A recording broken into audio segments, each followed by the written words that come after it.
नमस्कार दर्शक बंधु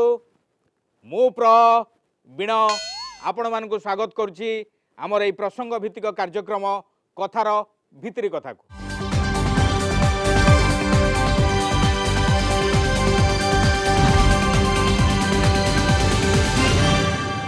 एप्रिल 19 तारिख आरंभ हो दीर्घ 7टी पर्याय दे अतिक्रम करी जून 1 तारिख में शेष होईची एई भारतीय गणतंत्र महापर्व निर्वाचन। खाली निर्वाचन शेष होइनी शेष मध्य होईची फलाफल घोषणा आउ फलाफल घोषणा शेष होगा परे एबे उपयुक्त दल विजय हासिल करी सरकार गढ़िया पे जाउची। किंतु आजिर प्रसंग में आम से विषय आलोचना न करी आमे आलोचना करिबा एई भारतीय गणतंत्र महापर्व निर्वाचन विषय रे। आउ ए विषय आलोचना करिया पे आज आम सहित जोड़ी ही अछंती माने आम न्यूज भाषा रे आम पाखरे थाई मध्य आमे जाहाको को जोड़ी हबा सेही आम सहित जोड़ी ही अछंती जणे वरिष्ठ अभिज्ञ व्यक्ति जहाँ ना होची कंडूरी चरण स्वाई आउ जहाँ आपण माने कंडूरी देश हिसाब से जानी तेबे आसंतु से आज प्रसंग आम सहित आलोचना करवा। जेज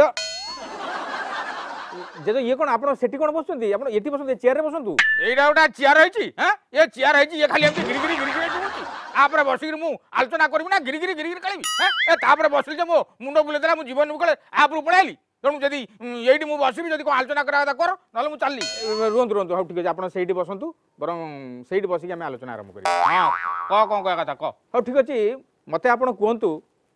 ये जून 1 तारिख में जो शेष होती भारतीय गणतंत्र महापर्व निर्वाचन से निर्वाचन में आपण केमिति आपण निजको सामिल कले। अच्छा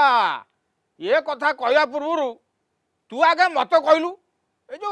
मु देखुची से तू खाली ये जो गणतंत्र महापर्व बोली खाली कही चलचु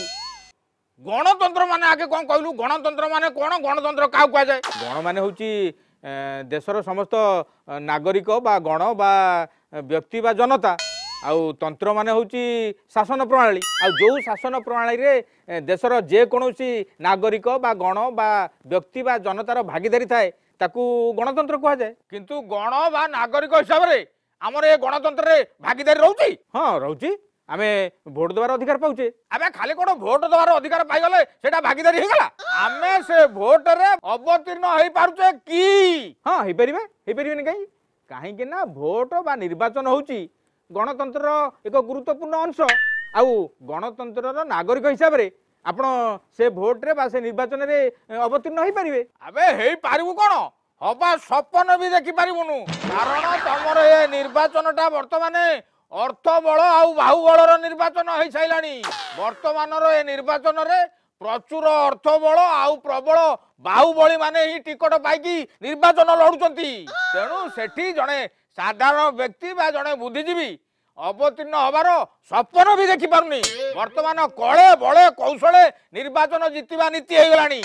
आउ से माने सेही तांकर प्रबल अर्थ बल प्रबल बाहुबल बल रे कले बले कौशले निर्वाचन जीति जाउचंती आ जने साधारण व्यक्ति बा जने बुद्धिजीवी से केमति जीतबो काहे ना जने साधारण व्यक्ति बा जने बुद्धिजीवी पाखरे ना कल थाए ना बल थाए ना कौशल थाए आ एइथि पई एबे बहुत नागरिक